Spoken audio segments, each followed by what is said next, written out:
Os Estados Unidos é um caso único de estudo sobre relações de grupos por causa do que ocorreu desde o período da escravidão. E se você quiser entender racismo sistêmico de verdade, você tem que entender esse desdobramento. Então vamos voltar e olhar a história. É interessante que a escravidão baseada em raça, como pensamos sobre a escravidão americana nas Américas, não era escravidão baseada em raça de fato quando começou. O que quero dizer com isso é que levou tempo para se chegar à construção de raça, para justificar a escravidão. Ao contrário, e penso que existe um mito, sabe, que os europeus se sentiam superiores aos africanos e, portanto, sentiam que eles eram escravos naturais, e na verdade todo aquele racismo científico que de fato veio depois. A história real como registrada não é assim. A verdade é que a escravidão nos Estados Unidos foi simplesmente uma decisão econômica baseada no mercado para garantir mão de obra barata e investimentos lucrativos. Citando o sociólogo Robin M. Williams Jr. na questão, abre aspas, num sentido bem básico, as relações raciais são resultado direto da longa onda de expansão europeia, começando com a descoberta da América. As resultantes tais chamadas relações raciais tinham muito pouco a ver com raça. Inicialmente, foi um acidente histórico que os povos encontrados na expansão europeia diferiam em características físicas comuns, de tipo óbvio, mas uma vez que as ideologias raciais foram formadas e amplamente disseminadas, elas constituíram um potente meio de justificar hegemonia política e controle econômico. Fecha aspas. E enquanto milhares de anos de escravidão foram comuns por meio de guerra, conquistas, dívidas e assim por diante, a justificação por meio de aparência física era na verdade pouco praticada até o tempo das colônias americanas. Após o assentamento, servos europeus contratados brancos eram usados principalmente. No entanto, eles tinham prazos bastante curtos de poucos anos e se tornaram limitados em número com o passar do tempo. De modo que, enquanto as mentes de negócios caçavam opções para economizar dinheiro, escravos africanos foram buscados, quando ficou óbvio que eles eram melhores investimentos comerciais que os servos brancos contratados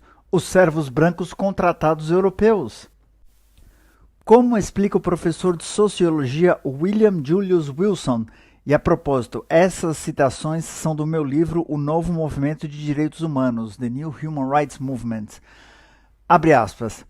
A conversão à escravidão não foi só motivada apenas pela grande preocupação com a escassez de mão de obra barata, diante do rápido desenvolvimento do cultivo de tabaco como uma empresa comercial, e do crescente número de servos brancos contratados adentrando as colônias, mas também pelo fato que o escravo havia se tornado o melhor investimento que o servo branco europeu. Conforme a expectativa de vida aumentava, resultante do declínio significativo nas taxas de mortalidade por doenças, os donos das plantações ficaram dispostos a financiar o custo extra de escravos. De fato, na primeira metade do século XVII, o trabalho contratado de brancos era na verdade mais vantajoso que o trabalho escravo. Fecha aspas. Uau. Ainda mais interessante e em forte contraste às suposições tradicionais durante os estágios iniciais da escravidão africana nas colônias, o preconceito racial, na verdade, não era um grande problema. Escravos negros trabalhavam ao lado de servos brancos contratados e eram tratados como iguais e até se casavam, e tinham distinções sociais comuns, famílias. Isso, claro, antes que a construção artificial de raça fosse legalmente criada. E como uma parte, é verdadeiramente terrível que ainda nos referimos a racismo com essa palavra raiz, raça, quando a ciência já provou que existe somente uma raça, a raça humana. todas as diferenças étnicas e aparências e costumes e etc. que emergiram com pessoas vivendo em diferentes regiões do planeta, expostas a diferentes circunstâncias, se provaram não terem absolutamente nenhuma distinção separatista definitiva. Não há diferença quantificável, defensável entre qualquer grupo étnico na Terra, suficiente para igualar algum tipo de suposição de superioridade ou inferioridade. E, novamente, é trágico que ainda tenhamos essas modalidades científicas racistas por aí. Ainda se tem esses estudos de Araque falando sobre QI e assim por diante.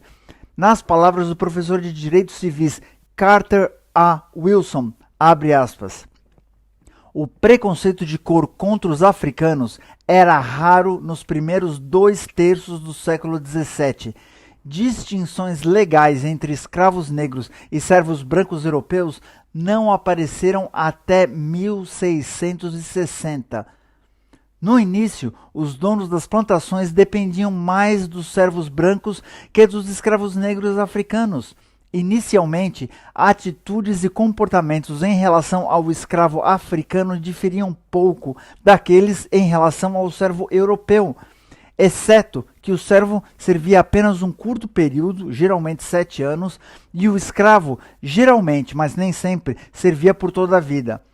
Casamentos interraciais eram comuns na primeira metade do século XVII, e nesta época provocavam pouca ou nenhuma reação.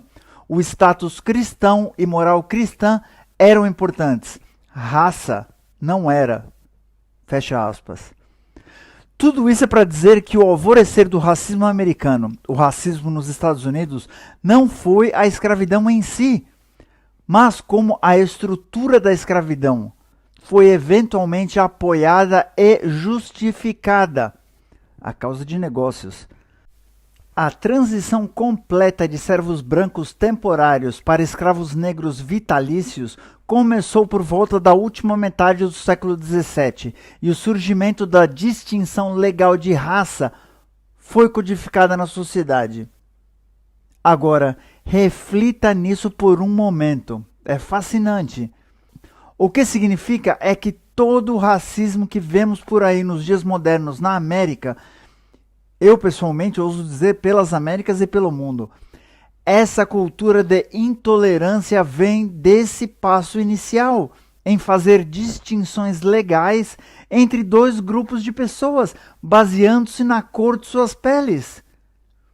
Todos os supremacistas brancos, a Ku Klux Klan, toda a galera soberba, os caras bugalu e o culto do Trump, gente patologicamente racista, essa turma perpetua a falácia usada anos e anos e anos, séculos atrás, para justificar a escravidão dos negros. Pensem nisso por um momento.